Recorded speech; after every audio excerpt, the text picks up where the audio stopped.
안녕하세요. 오늘도 사연살롱을 찾아주셔서 감사합니다. 저는 작년 이맘때 이혼을 했어요. 어떻게든 이혼만큼은 피해보려고 노력했지만 그게 제 마음처럼 안 되더라고요. 사실 저는 이혼 가정에서 자랐어요. 그런 탓에 이혼에 대해 부정적인 생각을 가지고 있어요.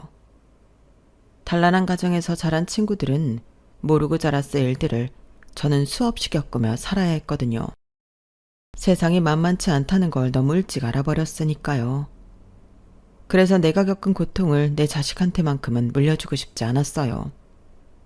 그래서 남편과 사는 18년 동안 더럽고 치사한 꼴을 수없이 당하면서도 참고 버텼는데 결국엔 이렇게 됐네요. 나 하나 당하고 사는 건 참을 수 있어요.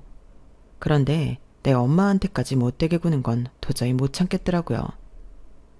제가 이렇게 엄마 일에 발끈하는 데는 이유가 있어요. 저희 엄마는 저한테 있어서 정말 특별한 분이기 때문이에요. 친자식도 아닌 저를 맡아서 키우시느라 결혼도 미룬 채 살아오신 분이거든요. 그럼 지금부터 배은망덕한 남편놈한테 통쾌한 복수를 날린 제 사연을 전해드릴게요. 저는 아빠 얼굴을 모른 채 자랐어요.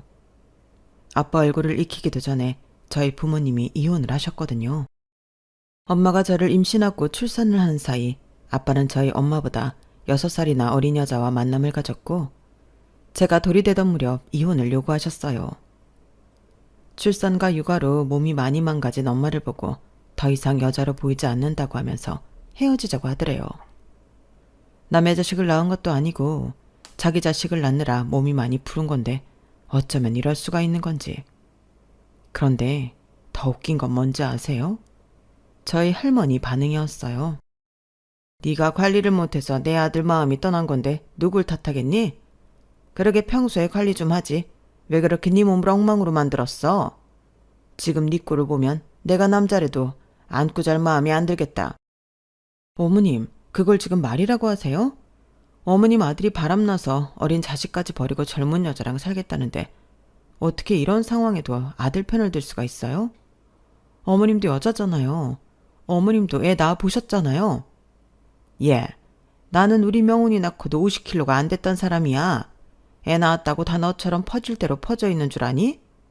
여자는 자고로 자기 자신을 가꿀 줄 알아야 되는 거야. 그래야 남편한테도 사랑받지. 지금 너처럼 몸이 그 모양 그 꼴인데 어떤 남자가 좋아하겠니? 아무튼 다 끝난 일 입 아프게 얘기할 거 없다. 마음 떠난 사람 붙잡겠다고 괜한 힘 빼지 말고 너도 네 살 길 찾아가. 그 엄마의 그 아들이라고 할머니와 아빠는 생각하는 게 똑같은 인간들이었어요. 저런 사람들이 자식을 낳고 부모가 된다는 게 정말 죄 짓는 것처럼 느껴질 정도로 정신이 온전치 않은 사람들이었죠. 그래도 어른이니 철없는 아들을 다그쳐서 정신 차리게 해줄 줄 알고 시어머니한테 남편의 외도 사실을 알렸던 엄마는 오히려 더 큰 상처만 입고 마음을 돌리게 되었어요. 그렇게 엄마는 아빠와 이혼을 하고 저와 둘이 살게 되었어요. 당시 사회 분위기는 지금처럼 자식을 키우기로 한 사람이 양육비를 받을 수 있는 게 아니었어요. 오히려 남편한테 양육권과 친권을 뺏기지 않으려고 엄마는 많은 걸 포기한 채 아빠와 이혼을 감행해야 했어요. 뻔뻔한 아빠는 위자라도 제대로 주지 않으려고 뻔뻔하게 굴었어요. 자기 사촌형이 변호사라는 걸 강조하며 법적으로 따져도 엄마가 받을 수 있는 금액이 얼마 안 된다고 되려 큰 소리를 친 거예요. 부모님이 일찍 돌아가셔서 친정이 없던 엄마는 도움받을 곳도 없어서 친구인 혜숙이 이모한테 하소연을 할 뿐이었죠. 혜숙이 이모는 출판사에 다니는 분이었는데 엄마 얘기를 듣고는 회사 직원들한테 조언을 구했던가 봐요. 정미야, 일단 네 남편이랑 상간녀를 간통으로 고소하래. 그러면 자동적으로 이혼도 하게 되고 네 남편이랑 상간녀 둘 다 처벌받게 된다더라. 네 몫의 재산분할도 받을 수 있고 혹시 네 남편이 소송을 걸면 우리 사장님이 괜찮은 변호사도 소개시켜 주신다고 했으니까 쫄지 말고 당당하게 맞서. 이혼할 때 하더라도 손에 뭐 좀 쥐고 해야 할 거 아니야. 애를 생각해서라도 네가 강해져야 돼. 알았지? 애 데리고 너 혼자 다니기 힘들 테니까 내가 같이 다녀줄게. 일단 그 집에서 나와서 우리 집으로 와. 그렇게 엄마는 해숙이 이모랑 같이 다니면서 일을 처리해 나갔어요. 처음에는 뻔뻔하게 엄마를 맨몸으로 내쫓으려 했던 아빠는 뒤늦게야 사태를 파악하고는 엄마한테 간통죄만큼은 피하게 해달라고 통사정을 했어요. 그렇게 해주면 위자료도 충분히 주겠다고요. 모든 걸 저희 엄마 탓으로 돌리던 할머니도 이번엔 눈물로 호소하며 부탁을 하셨어요. 엄마는 해주기 이모와 상의 끝에 고소를 취하하기로 했어요. 대신 위조료와 더불어 아빠랑 상간녀가 엄마 앞에서 무릎을 꿇고 빌라고 했죠. 당장 간통죄로 직장까지 잃을 위기에 처해 있던 아빠는 뭐든 다 하겠다며 상간녀를 데리고 와 엄마 앞에서 무릎 꿇고 싹싹 빌었어요. 불과 얼마 전까지 창피한 줄도 모르고 마치 세기의 로맨스라도 하는 것처럼 꿀값을 떨던 두 사람은 눈물 콧물 더 빼면서 모냥 빠지는 간통범의 모습이 되었어요. 이혼 후에도 엄마랑 저는 해숙이 이모 집에서 계속 지내게 되었어요. 이모가 그렇게 하자고 했거든요. 위자료로 받은 돈은 잘 가지고 있다가 하고 싶은 게 생겼을 때 가게를 차리든 하기로 했어요. 그렇다고는 해도 숨만 쉬어도 돈이 들어가는 세상에 어떻게 가진 돈만 쓰면서 살 수 있겠어요. 결국 몇 개월 안 돼서 엄마는 김밥집을 차리기로 했어요. 엄마가 선택한 김밥집은 요즘에도 흔히 볼 수 있는 김밥 체인점이었어요. 엄마가 김밥집을 차린 데는 그럴 만한 이유가 있었어요. 김밥집이 식당이긴 하지만 대단한 요리 솜씨를 요하지 않기 때문이에요. 재료만 준비해 놓으면 그 자리에서 바로바로 싸서 주면 되고 곁들이로 파는 메뉴들은 다 간단한 분식 종류들이어서 만들기 쉬웠거든요. 하지만 젖먹이 아이를 데리고 장사를 한다는 건 생각처럼 쉬운 일은 아니었어요. 그래서 주방 이모님 한 분을 쓰기는 했는데 그분 때문에 엄마가 더 힘들어진 거예요. 그분이 자신보다 나이도 어리고 식당 운영 경험이 없는 저희 엄마가 만만했던가 봐요. 툭하면 걸근하고 마치 자신이 사장인 것처럼 저희 엄마를 부려먹기 일쑤였거든요. 퇴근 후 매일 가게로 찾아왔던 해숙이 이모가 그걸 보고 주방 이모님과 말다툼을 한 게 한두 번이 아니었어요. 그래서 결국엔 해숙이 이모가 직장을 그만두고 엄마와 함께 김밥집을 운영하게 되었어요. 마음이 잘 맞는 친구가 같이 장사를 하니까 솜씨는 서툴지 몰라도 오히려 가게 운영은 잘 되었고 주변 회사랑 학원, 교회에서 대량 주문이 들어오면서 가게는 금세 자리를 잡을 수 있었어요. 그 덕에 저는 잘하면서 금전적으로는 어려움 없이 잘할 수 있었어요. 엄마와 해숙이 이모의 사랑을 듬뿍 받으면서요. 현실은 아빠 없는 아이였지만 솔직히 말해서 아쉬울 건 하나도 없었어요.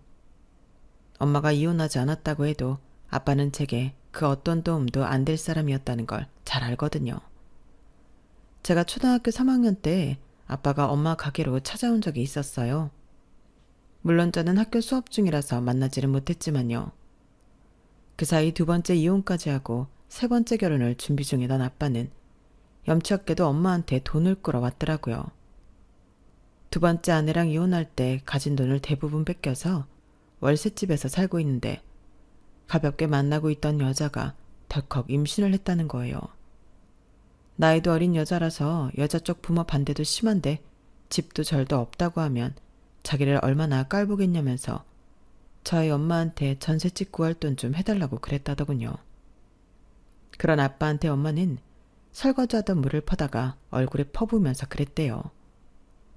인생을 그따위로 막 사는 건 안 창피하고 돈 없는 것만 창피하냐고요.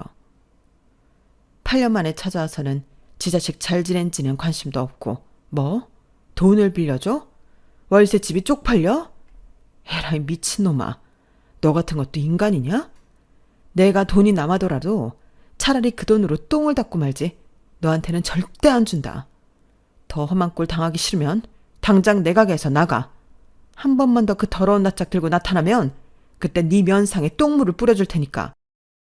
8년 전 순진했던 엄마를 생각하고 말만 잘하면 돈을 뜯어낼 수 있을 거라 믿었던 아빠는 그 사이 변해도 너무 변한 엄마를 보고는 무척 놀라는 눈치였다고 하더군요. 여차하면 대신 저희 아빠를 상대하려고 마음먹고 있던 해숙이 이모는 저희 엄마의 활약을 보고는 자신은 나서지 않아도 되겠다고 생각했대요. 여자는 약해도 엄마는 강하다고, 남편 없이 어린 딸을 데리고 살면서 엄마는 누구보다 강해졌던 거예요. 그날 엄마한테 호되게 당한 아빠는 이후로 단 한 번도 찾아오지 않았어요. 하지만 또 다른 불청객이 찾아와 우리 가정을 찢어놓고 말았어요. 제가 고등학교에 입학하고 한 달도 안 된 때였어요. 엄마가 자꾸 소화도 안 되고 살도 빠지고 복통까지 심해져서 병원에 갔는데 대장암 말기 판정을 받은 거예요. 이미 전이까지 된 탓에 수술을 해도 가망이 없다는 말을 들었고 그동안 단순 소화불량으로 알고 통증을 참아왔던 엄마는 한순간에 무너져 내리고 말았어요. 정말 어이없게도 대장암 판정을 받기 전까지는 그래도 멀쩡히 버티던 엄마였는데 대장암 말기라는 검사 결과를 듣자마자 정말 얼굴 색부터 까맣게 변해버리더라고요. 그리고는 불과 일주일 사이에 상태가 너무 안 좋아져서 바로 입원을 하게 되었지 뭐예요. 그동안 바위처럼 강해진 줄 알았던 엄마는 무너져 내린 건강만큼이나 정신적으로도 순식간에 무너지고 말았어요. 혜수가, 나 죽기 싫어. 우리 지훈이 대학 가는 것도 보고 결혼해서 애 낳는 것도 다 보고 싶어. 지훈이 대학 가면 우리 다 같이 유럽 여행도 가자고 그랬잖아. 영화 사운드 오브 뮤직에 나왔던 오스트리아도 가고 로마의 휴일에 나왔던 트레비 분수도 가보자고 했잖아. 그런데 내가 왜 죽어야 돼? 싫어. 나 절대 못 죽어. 누구 좋아하라고 내가 죽어. 혜수가, 가게 팔아서라도 나 좀 살려줘. 한국에서 수술 못한다 그러면 일본을 가든 미국을 가든 세계 어디로 가서도 나 좀 살려줘. 우리 치훈이 혼자 두고 나 못 죽어.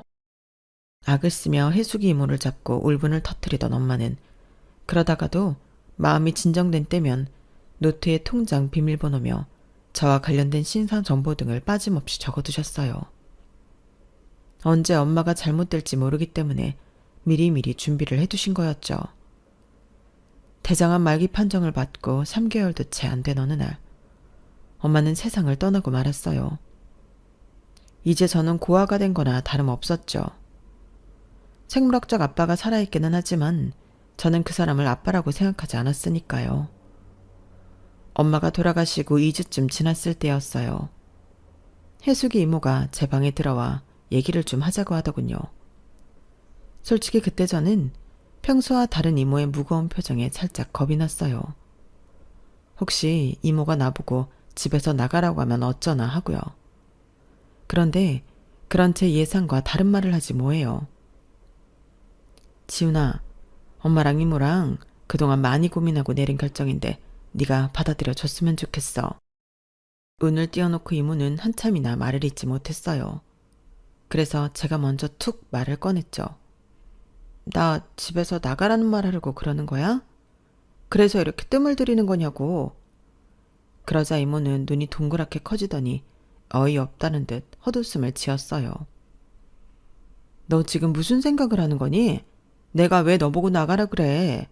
넌 지금까지 나를 그런 인간으로 봐왔던 거니? 이지연, 나 좀 섭섭하려고 그런다? 그럼 뭔데? 혹시 뭐 시집가? 만나는 남자 있었어? 설마 나 모르게 그동안 예전에 결혼하려고 했던 그 아저씨랑 다시 만나왔던 거야? 말해봐. 그런 거냐고. 걔가 정말 호랑이 담배 피던 시절 얘기를 하고 있네. 그 남자랑 헤어지고 이듬해 딴 여자랑 결혼해서 초등학생 아들이 있어. 그런 남자랑 내가 왜 만나? 그런 게 아니라 너 이제부터 내 딸하자. 뭐야, 난 또 뭐라고. 지금도 이모 딸 노릇하고 살잖아. 그런데 새삼스럽게 뭐 그런 소리래. 아니, 그냥 말로만 하는 엄마 딸 말고 서류상으로도 진짜 내 딸하자고. 내가 널 입양하겠다는 얘기야. 생각지도 못한 말에 저는 정신이 멍해졌어요. 비록 엄마가 돌아가시기는 했지만 그렇다고 이모 호적에 들어가 딸로 살자니 이게 무슨 말도 안 되는 소린가 싶더라고요. 게다가 그렇게 되면 이모는 자식 달린 처녀가 되는 건데 그러면 앞으로도 결혼하기 힘들 게 뻔하잖아요. 이모 미쳤어?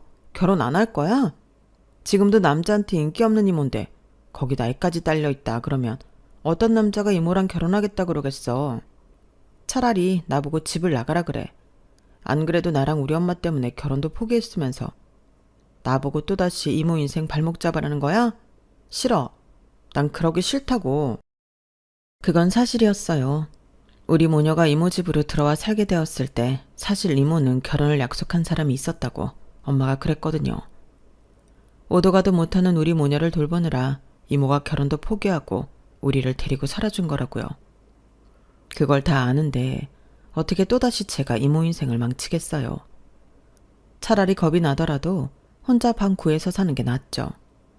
하지만 이모는 이런 제 마음도 모르고 제가 싫다고 하면 강제로라도 저를 입양하겠다고 그러더라고요. 저희 엄마랑도 이미 다 얘기가 끝난 거라면서요. 이모가 대책 없이 착하고 오지랖이 넓은 사람이라는 건 알았지만 이번에 정말 너무 나간 것 같다고 생각했어요. 그런데 네가 네 엄마한테 무슨 소리를 어떻게 들었는지 모르겠는데 나 정말 너희 모녀 때문에 결혼 포기한 거 아니야. 아무렴 내가 내 인생까지 포기하면서 너랑 네 엄마를 받아줬겠니? 내가 쪽팔려서 말 안 하려고 그랬는데 도저히 안 되겠다. 그래, 내가 이참에 솔직하게 다 털어놓을게. 내가 왜 잘 다니던 회사 그만두고 네 엄마 김밥집에서 일을 시켰는지 알아? 네 말대로 그때 결혼을 전제로 만나던 사람이 있었어. 같은 회사에 다니던 사람이었는데 그 남자 집에 인사드리러 갔다가 욕만 옴팡 얻어먹고 쫓겨났다. 시어머니 될 사람이 천혜고아인 나를 며느리로 들일 수 없다고 길길이 날뛰면서 차라리 자기를 죽이라고 칼 들고 난동을 부리셨거든. 그래도 난 그 사람이 나를 택할 거라고 믿었는데 다음날 회사 옥상으로 불러서 그러더라. 이 결혼 도저히 안 되겠다고. 여자는 다시 만나면 되지만 엄마는 다시 만날 수 없지 않냐면서 말이야. 속으로는 야속하고 미웠지만 웃는 얼굴로 쿨하게 그러자고 했어. 어차피 마음 정리한 사람한테 매달려봤자 내 꼴만 더 우스워질 게 뻔하니까 더 상처 입기 전에 내가 발을 뺀 거지. 막상 그래놓고는 앞으로 회사에서 마주칠 게 겁이 나는 거야. 그래서 회사 그만두고 네 엄마 밑에서 일 시작한 거고. 그러니까 내가 너 때문에 결혼도 포기했다는 착각은 하지 말라는 거야. 난 너 때문이 아니라 고아인 내 처지 때문에 버림받은 거라고. 그래서 내가 당한 수모를 절대 너한테 물려주기 싫어. 내가 널 입양하려는 건 내 친구 정미자리를 뺏겠다는 게 아니라 내 친구를 위해서 친구 딸을 지키려는 거라고. 그러니까 내가 너 입양하게 해줘. 엄마 대접해달라고 안 할게. 호칭도 지금처럼 이모라고 불러도 돼. 대신 네가 결혼을 하게 될 땐 철저하게 네 남편한테도 시부모한테도 날 엄마라고 소개해줘 지훈아. 그래줄 수 있지? 해숙이 이모는 제 손을 꼭 잡고는 눈물이 그렁하게 맺힌 눈으로 저를 지그시 바라보셨어요. 세상 무엇보다 따뜻한 그 눈빛에 저는 마음을 돌리게 되었고 그렇게 해숙이 이모는 하루아침에 저희 두 번째 엄마가 되었어요. 호적 정리가 끝나고 얼마 뒤 우리는 이사를 했어요. 아무래도 살던 동네에서는 저와 이모 사이를 다들 알고 있기 때문에 말이 나오기 십상이라 아무래도 우리를 모르는 곳에서 새로 시작하기로 했거든요. 이사를 간 이후로는 철저히 이모를 엄마로 부르며 지냈어요. 새로 사귄 친구들 역시 이모를 제 친엄마라 알게 되었고요. 어떻게 보면 이것도 신분 세탁이라고 할 수 있겠네요. 이모와 저는 우리 관계를 들키지 않으려고 필사적으로 노력했고 새로 이사온 동네에서 다시 차린 김밥집이 자리를 잡기까지 이모가 정말 고생을 많이 했어요. 전에 있던 동네에서는 이미 고정 단골이 있어서 딱히 노력을 하지 않아도 기본 매상이 나왔지만 새로 옮긴 곳에서는 입소문이 퍼지기까지 시간이 꽤 걸렸거든요. 게다가 저희 엄마랑 둘이 하는 일을 낯선 사람과 손을 맞춰가며 해야 했기 때문에 이모는 이전보다 몇 배나 힘든 상황이었어요. 그런데도 제 앞에서는 늘 자신감 넘치는 모습으로 당당하게 서 계셨죠. 그 모습에 저도 노력을 더 해야겠다고 마음먹었고 애써 엄마라는 호칭을 피해오던 저는 그 무렵부터 일부러 더 이모를 얼마라고 불러댔어요. 나를 낳아준 엄마가 세상을 떠나고 남겨진 우리 두 사람은 그렇게 서로를 의지하며 하루하루 버텨나갔고 그러다 보니 어느 순간부터는 자연스럽게 모녀지간으로 변하게 되더라고요. 그러다 대학을 다니면서 같은 과 선배랑 CC가 됐고 졸업을 앞두고 결혼 이야기가 나오기 시작했어요. 이모는 아무한테도 진짜 우리 사이를 말하지 말라고 하셨지만 결혼까지 생각하는 사이에 굳이 숨길 필요가 있을까 싶어서 그냥 말을 해버렸어요. 그랬더니 그 순간에는 오히려 저를 위로하고 걱정했던 선배가 이후부터 연락도 뜸하고 제가 전화를 해도 피하는 것 같더니 한 달 가까이 지난 어느 날 전화로 헤어지자고 그러더라고요. 아무래도 자기 부모님이 반대할 것 같다면서요. 그 말을 듣는데 일전에 이모가 했던 얘기가 불현듯 떠올랐어요. 고아라는 이유로 결혼을 반대했던 이모 남자친구의 어머님 얘기였죠. 이모도 이런 기분이었을까 생각을 하니까 더 화가 나더라고요. 하나같이 인간들이 다 왜 이런가 싶어서요. 생각 같아서는 속에 있는 말을 남자친구한테 다 쏟아붓고 싶었어요. 니들이 우리랑 다른 게 뭔데? 운 좋게 부모가 오래 살아계신 거? 그게 니들이 잘해서 그런 거냐? 단지 운이 좋았을 뿐이지. 누군 부모를 일찍 잃고 싶어서 이러냐고. 하지만 목구멍까지 올라온 그 말은 결국 밖으로 나오지 못했어요. 그래봤자 나만 손해라는 생각이 들었거든요. 그래서 이모가 그랬던 것처럼 당당하고 쿨하게 헤어지자고 했어요. 그래놓고는 전화를 끊자마자 화장실로 달려가 소리 죽여 울었어요. 그 와중에도 아직 점심시간이 끝나지 않아서 다행이라는 생각이 들더군요. 하지만 금방 그칠 수 있을 것 같았던 눈물은 오히려 오열에 가깝게 심해졌고 결국 그날 저는 반차를 내고 일찍 퇴근을 하게 되었어요. 회사에서 하도 울어서 그런가 집에 들어서자마자 몸이 까무러지는 게 몸에 힘이 하나도 안 나더라고요. 그래서 쓰러지듯 잠이 들었는데 몇 시간 자고 나니 번쩍 눈이 뜨이더라고요. 차라리 쭉 잠이 들었으면 모를까 눈을 뜨고 나니 머리에 잡생각이 들끓어서 도저히 맨정신으로 못 버티겠더라고요. 마침 다음 날이 휴일이라서 친구라도 불러 술을 마실까 했는데 입사 동기한테 전화가 왔지 뭐예요. 바로 현재 제 남편 말이에요. 팅팅 부은 눈으로 간 게 내내 마음에 걸렸다며 괜찮냐고 묻더군요. 우리가 평소 사적으로 만날 정도로 친한 건 아니었는데 이상하게 그날은 제가 좀 지쳤었는지 대뜸 술이나 한잔 하자고 그랬지 뭐예요. 그렇게 약속 시간과 장소까지 잡아놓고는 전화를 끊자마자 후회했어요. 거울에 비친 제 얼굴이 아주 가관이었거든요. 눈에 모기를 한 열대빵 맞은 것처럼 퉁퉁 부어서는 눈의 감각조차 무뎌진 상태였으니까요. 그런데 또 혼자 궁상 떨고 싶지는 않고 해서 야밤에 선글라스를 끼고 약속 장소로 향했어요. 저를 본 남편은 대충 상황을 짐작한 것 같은데도 무슨 일인지 캐묻지는 않았어요. 그냥 일상적인 대화만 이어갈 뿐이었죠. 차라리 편하게 무슨 일이냐고 물어봐주면 술을 핑계 삼아 다 털어놓고 날 차버린 놈 욕이라도 실컷 할 텐데 그러지 못하니까 답답하고 입이 근질거리더라고요. 이럴 거면 혼자 집에 있지 뭐하러 이 꼴로 나와서 술을 마시고 있나 하는 생각이 들었어요.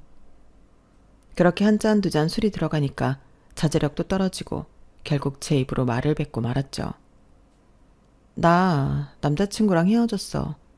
결혼하자고 그러더니 내가 고아라는 얘기 듣고는 바로 헤어지자네? 개새끼. 언제는 결혼하자고 사람 들들 볶더니 부모 없다고 다 빨아먹은 개뼈다귀처럼 차버리냐? 태호 씨는 어떻게 생각해? 이게 말이 된다고 생각해? 그러자 남편은 고개를 갸웃거리며 그러더라고요. 이상하네. 몇 주 전에 새 구두 신고 와서는 엄마가 사주신 거라고 하지 않았어? 불과 몇 주 만에 어머님이 돌아가신 건 아닐 텐데. 아, 그건 말이지. 쉴김에 그랬는지 제 기준에 제 상황이 창피할 일이 아니라고 생각해서 그랬는지. 저는 현재 엄마가 내 친모가 아니라는 것과 친모가 죽고 난 뒤 현재 엄마가 나를 입양했다는 얘기까지 가감없이 다 털어놓았어요. 그 외에도 참 많은 얘기를 했던 것 같은데 그때는 이미 필름이 끊긴 상태에 떠들어댔던 거라서 제가 무슨 말까지 했는지는 기억이 안 나네요. 다만 그날 남편 앞에서 했던 말들이 결국 부메랑이 되어 제 목을 치게 된 것만은 확실해요. 남편은 그날 술에 취해 떠들었던 제 술주정을 다 받아주고 집까지 업어서 데려다 줬어요. 그 바람에 그때까지만 해도 아무 사이가 아니었던 우리 두 사람은 엄마한테 딱 찍혀버리게 되었죠. 다 큰 딸 자식이 술에 취해 남자 등에 업혀 집에 들어왔으니 어느 부모가 둘 사이를 의심하지 않겠어요. 우리가 사귀게 된 건 그로부터 1년쯤 뒤였음에도 불구하고 저희 엄마는 그때부터 우리 두 사람이 사귀고 있던 걸로 오해하셨어요. 남자친구와 헤어진 날 제가 떨어선 진상짓을 고스란히 혼자 받아냈던 남편은 그날 일을 계기로 저와는 허물없는 사이가 되었어요. 남녀가 툭하면 만나서 술도 마시고 주말엔 같이 영화도 보러 다니고 했으니 관계가 깊어지지 않는 게 이상한 일이었죠. 결국 우리는 직장에 비밀로 한 채 연애를 시작했고 그렇게 1년 연애 끝에 결혼을 하게 되었어요. 제 출생부터 사소한 집안 사정 하나까지 다 알고 있는 남자라서 오히려 마음이 놓이더라고요. 그런 사실을 알고도 저랑 결혼할 생각을 해준 남자였으니까요. 그래도 시댁 식구들한테만큼은 저와 엄마의 관계를 비밀로 하고 싶었어요. 아무래도 눈치도 보이고 괜히 남들 입에 오르내리기 싫었거든요. 다행히 남편도 그런 제 뜻을 따라주었고 그 점에 대해서는 고맙게 생각했어요. 저희 시부모님은 지방에서 농사를 지으시는데 땅이 많은 것도 아니고 그렇다고 농사 외에 부수입을 올릴 만한 작물을 키우시는 것도 아니어서 생활이 그리 넉넉하지는 않았어요. 그럼에도 저랑 저희 엄마 앞에서는 엄청 목에 힘을 주고 계셨어요. 어머님 말씀대로라면 원래 아들 가진 부모는 세상 두려울 거 없이 당당한 거라고 하시더군요. 집안 대를 이었으니 말이에요. 요즘은 어디 가서 그런 소리 하면 창피당하기 일쑤겠지만 제가 결혼을 준비하던 때만 해도 아들 가진 부모들의 유세가 좀 있는 편이었어요. 당신 아들이 대단한 판사나 검사나 의사가 아니어도 말이죠. 그리고 그런 이해 안 가는 생각은 상견례 자리에서 바로 나타나더군요. 나는 이 나이 먹도록 시골에서 농사만 짓고 살아온 사람이오시다. 나는 정치도 모르고 경제도 모르는 사람이에요. 그저 내 몸뚱이 하나 가지고 성실하게 농사지어서 내 처랑 자식들 먹이고 입히는 것만 알고 산 사람입니다. 그래도 내가 이렇게 사돈들 분 앞에서 당당하게 고개를 들 수 있는 건 비록 내 손에는 흙 묻혀가며 힘들게 살았어도 내 아들만큼은 서울에 있는 대학까지 보냈다는 자부심이 있기 때문이에요. 뭐 딸만 덜렁 낳은 안사돈 앞에서 이런 말 하긴 좀 그렇지만 나는 조상들 앞에 서면 면설 정도는 다 하고 살았다는 얘기입니다. 아들 낳아 대를 이었고 아들 녀석을 서울에 있는 대학도 보내서 번듯한 회사까지 다니게 했으니 이만하면 내 할 일 다 한 거 아니겠습니까? 음식이 식는 줄도 모르고 일장 연설을 하시는 아버님 앞에서 저희 엄마는 조용히 고개를 끄덕이셨어요. 그런데 그래서 말입니다, 사돈. 듣자 하니 하시는 식당이 꽤 잘 된다고 하던데 수십 년 그렇게 장사를 해왔으면 벌어놓은 돈도 꽤 되지 않을까 생각합니다. 자식이 둘셋 되는 것도 아니고 딸랑 딸내미 하나인데 딸 자식 결혼하는 마당에 부모로서 돈 아낄 이유가 있겠습니까? 아버님 말씀이 점점 이상한 분위기로 돌아가자 저는 남편한테 눈치를 주었어요. 남편 역시 당황한 표정으로 좌불안석이더라고요. 그리고 마침내 아버님 입에서 결정적인 말이 튀어나왔어요. 아들 가진 유세라고 해도 좋습니다. 하지만 내가 죽으면 어차피 내 재산 누구한테 가겠습니까? 맏아들한테 가지 않겠어요? 그래서 말인데 이참에 우리 집에 땅을 좀 사주셨으면 합니다. 예단 대신이라고 해도 좋고 혼수 비용이라고 해도 좋습니다. 기왕 딸 자식 혼사치를 마음으로 이 자리에 나오실 텐데 그 정도 돈 쓸 각오는 하고 나오는 게 당연한 거 아닙니까? 말도 안 되는 논리를 앞에서 저희 엄마한테 땅을 사달라고 당당하게 말하는 아버님 때문에 순식간에 루만의 분위기는 싸늘해졌어요. 남편은 얼굴이 홍당무처럼 발갛게 달아올라서는 자기 아버지한테 불맨 소리를 해댔어요. 아버지, 왜 이러세요? 저희 결혼하는데 도움은 못 주실 망정 땅을 사달라뇨? 그걸 왜 장모님이 사주셔야 되냐고요? 장모님, 방금 들으신 얘기는 못 들으신 걸로 해주세요. 저희 아버지께서 실언하신 겁니다. 얘는 네 아버지가 못할 말했니?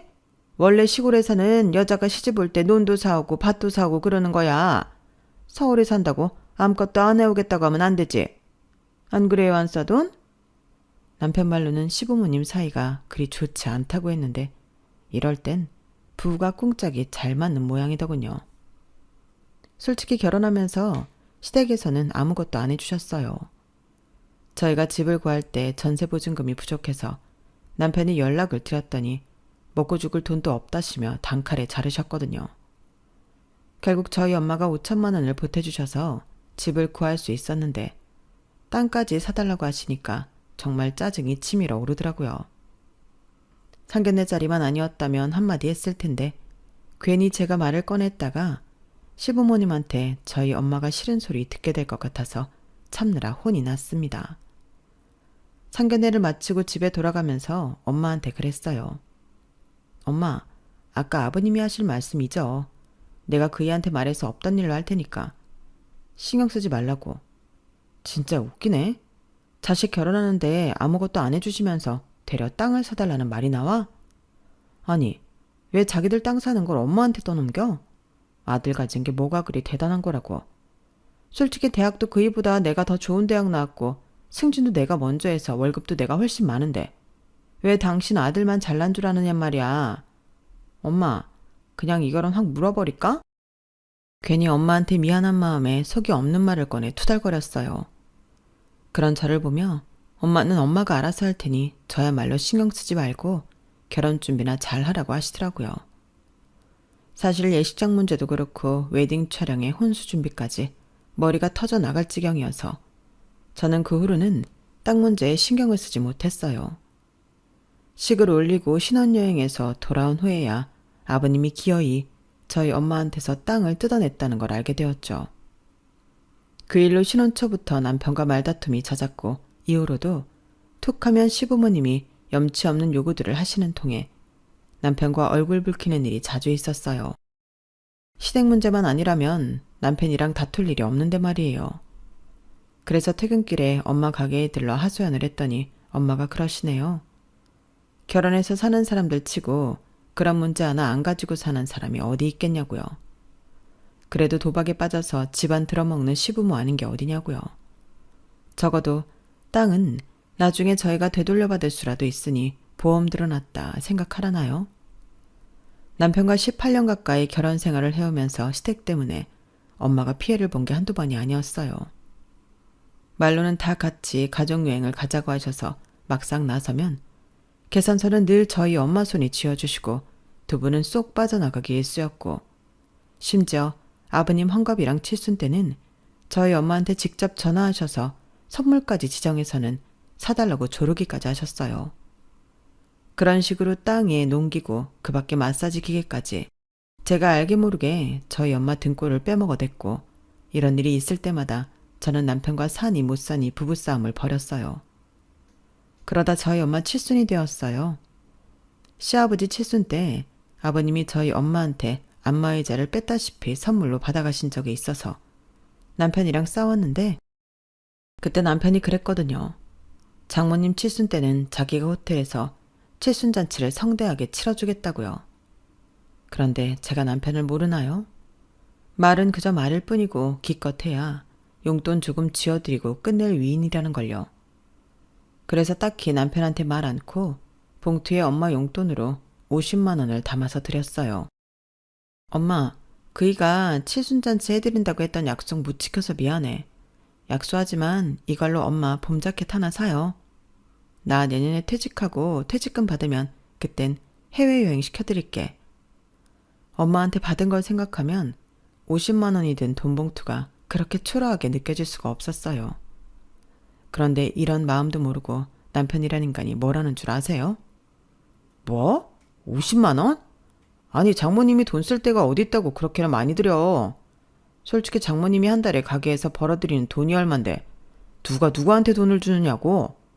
돈은 우리가 장모님한테 받아도 시원찮을 판에. 됐고 당장 가서 그 돈 돌려받아와. 다 받아오긴 그러니까 돈 10만 원 쥐어드리고 나머진 받아오라고. 도인네 돈 쓸 데가 어딨냐? 10만 원도 많다 많아. 이딴 개소리를 하길래 빽 소리를 질러버렸어요. 그리고는 다 끝난 줄 알았는데 며칠 뒤 퇴근길에 엄마 가게에 갔더니 주방 이모님이 그러시는 거예요. 예, 지훈아. 네 남편 어쩜 그렇게 염치가 없니? 세상에 장모 칠순에 현금 50만 원 준 거 아깝다고 그걸 돌려받으러 왔더라. 내 참 기가 막혀서. 네? 아니 이 인간이 미쳤나? 그래서 정말 그 돈을 받아갔어요? 그래도 지도 양심은 있는지 10만 원은 두고 가더라. 예, 내가 이런 말 할 처지는 아니지만 너희 시부모도 그렇고 네 남편도 그렇고 정말 너무들 한다. 이건 사돈이 아니라 아주 돈 뜯어먹는 귀신들이야. 툭하면 전화해서 땅 사달라, 농기계가 망가졌다, 바꿔달라. 돈 뜯어갈 생각뿐이고 사위라고 하나 있는 건 염치는 어디다 팔아먹었는지 장모를 호구로 알질 않나. 옆에서 보는 내가 다 열받아서 못 살겠다고. 그날 집으로 돌아온 저는 남편과 대판 싸웠어요. 그렇게 말다툼을 하다 보니 자연스레 그동안 시부모님이 저희 엄마한테 뜯어간 땅과 농기구, 그 밖에 전자제품 얘기까지 흘러나왔고 그 바람에 싸움이 커져서 거의 한 달 가까이 냉전이 이어졌어요. 속으로 퇴직금 받으면 한 푼도 안 주고 싹 다 내가 써버리겠다고 이를 박박 갈았죠. 그렇게 몇 달이 지나고 시어머님 생신이 되었어요. 생신 당일은 평일이라서 못 찾아뵙고 그 주 주말에 남편과 딸아이와 함께 시댁으로 향했어요. 내년에는 딸아이가 고2에 올라가서 시댁에 자주 못 와보게 될 것 같아서 이번엔 하룻밤 자고 가려고 작정을 하고 내려왔어요. 저는 서울에서 미리 장바온 재료를 가지고 주방에 들어가 갈비찜도 하고 전도 부치고 잡채도 하느라 정신이 없었어요. 그런데 딸아이가 주방으로 쏙 들어와 그러지 뭐예요. 아빠 진짜 웃긴다. 외할머니 칠순 때는 엄마가 드린 돈도 뺏어오더니 할머니 생신이라고 용돈으로 100만 원이나 드리는 거 있지? 와, 엄마는 왜 아빠 같은 남자랑 결혼해서 이러고 살아? 나는 나중에 아빠 같은 남자는 절대로 안 만날 거야. 그 말을 듣는데 순간 눈이 뒤집히는 줄 알았어요. 어찌나 화가 나던지 들고 있던 뒤집개를 집어 던지고 싶은 심정이었죠. 그래서 그날 밤 남편을 데리고 차로 왔어요. 집에서 싸우면 시부모님도 있고 딸아이도 걱정할 것 같아서 드라이브를 핑계로 남편과 마을 밖으로 나갔어요. 그리고는 딸아이한테 들었던 내용으로 남편한테 따져 물었죠. 그랬더니 남편이 심드렁한 표정으로 이러는 거 있죠.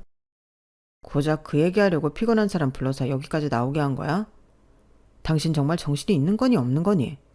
그래, 내가 우리 엄마한테 100만 원 드렸다. 그게 뭐가 어때서? 뭐? 아니 오늘이 환갑이야? 아니면 칠순이야. 그냥 매년 돌아오는 생일일 뿐이잖아. 그런데 100만 원이나 드리는 게 말이 돼? 우리 엄마 칠순 때 당신이 어떻게 했어? 내가 드린 50만 원도 많다고 40만 원 돌려받아 왔잖아. 다른 생일도 아니고 칠순인데도. 그래놓곤 자기 엄마 생일엔 100만 원이나 드리는 게 별거 아닌 일이라고? 당신 부모는 중요하고 내 부모는 안 중요하니? 어떻게 사람이 이럴 수가 있냐고. 그러자 남편이 콧방귀를 끼며 그러더군요. 니네 엄마는 가짜 엄마잖아. 내 엄마는 날 낳아준 진짜 엄마고. 그런데 어떻게 똑같이 돼? 넌 오리지널이랑 이미테이션을 똑같이 취급하는 거 봤냐? 그 말을 듣는 순간 심장이 덜컥 내려앉는 기분이었어요. 그러니까 이 인간은 지금까지 내 엄마를 장모가 아닌 가짜 장모로 취급하며 살아왔다는 거잖아요. 받아먹을 땐 입안에 혀처럼 굴며 내 엄마 지갑을 탈탈 털어가더니 대접을 해야 되는 순간이 오자 이런 식으로 차별한다는 사실에 화가 나는 걸 넘어서 허탈했어요. 이런 걸 남편이라고 믿고 살았다는 게 믿어지지가 않아서요. 연애까지 포함하면 근 20년을 함께 지내오면서 그날처럼 남편이 낯설게 느껴지는 건 처음이었어요. 너무 실망해서 그런가 화를 낼 생각도 안 들더라고요. 대신 이 남자와 이어져 있던 가느다란 끈을 일순 뚝 잘라버릴 용기가 생겼어요. 그렇게 말도 많고 탈도 많던 시댁 나들이를 마치고 집으로 돌아온 저는 조용히 이혼 준비를 시작했어요. 딸아이한테는 알아듣게 잘 설명했고 딸도 결정에 찬성해 주었어요. 그리고 엄마한테도 찾아가 상황을 말씀드렸어요. 엄마는 별 말씀 없이 낮은 한숨만 쉬시더라고요. 모르긴 해도 엄마 역시 제 결혼 생활이 위태롭다는 걸 인지하고 계셨던 것 같더라고요. 그리고 이혼 전에 해치워야 할 일이 있어서 한 달 정도 시간을 보내야 했어요. 그런데 아침 대바람부터 시댁에서 전화가 왔더라고요. 잠결에 전화를 받은 남편은 무슨 소리를 들었는지 벌떡 일어나 앉았어요. 그리고는 저를 깨우더군요. 여보, 이게 무슨 소리야? 아침부터 사람들이 찾아와서 아버지 경운기랑 트랙터랑 암튼 농기계랑 농기계는 죄다 가져가겠다고 그런데 아버지 말로는 당신한테 이미 돈 줬다고 그랬다는데 정말이야? 아, 벌써들 오셨구나. 농사 짓는 분들이라 부지런도 하시네. 맞아, 내가 당근마켓에 올려서 다 팔아버렸어. 아, 그리고 조만간 논이랑 밭주인도 올 거야. 내가 죄다 팔아버렸거든. 뭐? 당신 미쳤어? 그걸 왜 당신이 팔아? 어머머? 왜긴 왜야? 그거 다 우리 엄마가 산 거잖아. 그러니까 당연히 엄마 딸인 내가 처분하는 거지. 그 오랜 기간 렌트비 한 푼 안 내고 잘 썼으면 고마운 줄 알아야지. 어디서 큰 소리야, 염치 없이. 내가 당신 부모 물건에 손을 댔어? 아니잖아. 내 엄마가 돈으로 산 것들만 골라서 판 건데 왜 당신이 나한테 도둑놈 취급을 하는 거냐고. 아, 그리고 이 집도 정리한 거야. 당신 그거 알지? 우리 신혼 찍고 할 때 우리 엄마가 5천만 원 해주셨던 거. 그 돈이 고스란히 이 집 사는데 들어갔잖아? 그거 5천에 거기에 대한 지금까지 은행이자 붙여서 우리 엄마한테 돌려드릴 거니까 당신도 그렇게 알아. 아, 그래도 내가 당신처럼 야박하고 염치 없는 인간은 못 돼서 차마 아버님이 그간 우리 엄마 땅에서 농사 짓고 사신 비용은 못 받겠더라. 그러니까 고맙게 생각하고 얼른 당신도 당신 살 길 챙겼으면 좋겠어. 아, 화장대 서랍에 이혼 서류 넣어뒀거든. 내 건 내가 다 썼으니까 당신 분량 채워둬 놔둬. 어차피 일말의 정도 안 남았는데 같이 부부를 살 필요 없잖아. 혹시나 애 핑계 댈까봐 하는 말인데 지우도 우리 이혼 찬성이라니까 괜히 고집 부리지 마. 당신이 끝까지 이혼 못하겠다고 질척대면 당신이 주식한다고 1억 가까이 날린 거 문제 삼을 테니까 그런 줄 알고. 여보, 갑자기 왜 이래? 뭐 잘못 먹었어? 아니 멀쩡하던 사람이 어떻게 하루아침에 이렇게 변해? 당신 혹시 남자 생겼어? 그런 거지. 어떤 놈이야? 어떤 놈이길래 당신이 하루아침에 이렇게 미쳐서 이혼 타령을 해? 말해. 말하라고. 이 멍청아. 무슨 개소리를 하고 있어. 내 인생에 너라는 남자 하나만으로도 진절머리가 나는데 남자? 너는 고작 그 정도밖에 생각을 못하니? 내가 너한테 왜 정머리가 떨어졌는지 아직도 모르겠어? 이게 이유야. 남의 가슴에 상처를 입혀놓고도 아무것도 모르고 자기 잘못도 모르는 당신의 이기적이고 뻔뻔함 때문이라고. 마지막으로 한마디만 해줄까? 네 부모가 귀하면 남의 부모도 귀한 거야. 나는 내 엄마의 길을 개떡같이 아는 너 같은 놈이랑은 한순간도 더 함께하고 싶지 않단 얘기야. 그러니까 더는 내 인생에서 질척대지 말고 꺼지라고. 그렇게 저는 남편과 이혼을 했고 그동안 시부모님이 저희 엄마한테 뜯어먹었던 모든 것들을 당근마켓에 올려 팔아치웠어요. 당연히 제 값은 못 받았죠. 애초에 돈 챙길 목적은 아니었어요. 그 인간들이 더는 쓰지 못하게 없애버린 게 목적이었으니까요. 그리고 땅을 판 돈은 고스란히 엄마한테 가져다 드렸어요. 엄마는 그 돈은 우리 지우 대학 들어갈 때 등록금으로 쓰라고 되돌려 주시더라고요. 내년에 퇴직을 하기로 마음먹었던 저는 그 계획을 조금 앞당겨 이혼이 확정되자마자 바로 퇴사를 해버렸어요. 그리고는 딸과 함께 엄마 집으로 들어갔죠. 이혼한 지 1년이 지난 지금 저는 엄마 가게에서 2대째 김밥집 주인으로 살아가고 있어요. 엄마와 해숙이 이모가 함께 김밥을 말아 팔며 모진 인생을 살아냈던 것처럼 앞으로 저도 굴곡진 인생을 살아가게 되겠지만 그래도 겁은 안 나요. 내 옆에는 나를 아껴주는 엄마와 내 결정을 지지해주는 멋진 딸이 있으니까요. 옆에 내 편이 있다는 것만큼 행복하고 든든한 건 없잖아요. 지금까지 제 사연을 들어주셔서 감사합니다. 여러분들 곁에도 소중한 인연들이 있으시길 바랍니다. 행복하세요. 여러분, 사연 댓글에 응원과 현명한 조언 부탁드려요. 좋아요와 구독은 저에게 큰 힘이 됩니다. 오늘도 좋은 일 가득하세요.